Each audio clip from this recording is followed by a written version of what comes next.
James, chapter 1. James, a servant of God and of the Lord Jesus Christ, to the 12 tribes which are in the dispersion, greetings. Count it all joy, my brothers, when you fall into various temptations, knowing that the testing of your faith produces endurance. Let endurance have its perfect work, that you may be perfect and complete, lacking in nothing. But if any of you lacks wisdom, let him ask of God, who gives to all liberally and without reproach, and it will be given to him. But let him ask in faith, without any doubting. For he who doubts is like a wave of the sea, driven by the wind and tossed. For that man shouldn't think that he will receive anything from the Lord. He is a double-minded man, unstable in all his ways. But let the brother in humble circumstances glory in his high position, and the rich, in that he is made humble, because like the flower in the grass, he will pass away. For the sun arises with the scorching wind, and withers the grass, and the flower in it falls, and the beauty of its appearance perishes. So also will the rich man fade away in his pursuits.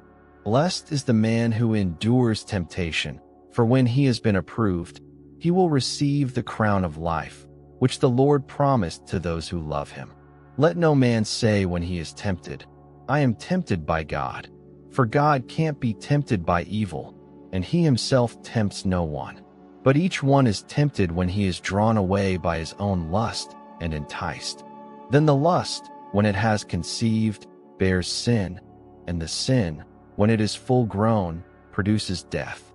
Don't be deceived, my beloved brothers.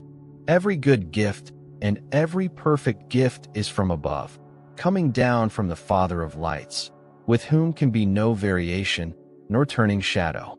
Of his own will he gave birth to us by the word of truth, that we should be a kind of first fruits of his creatures.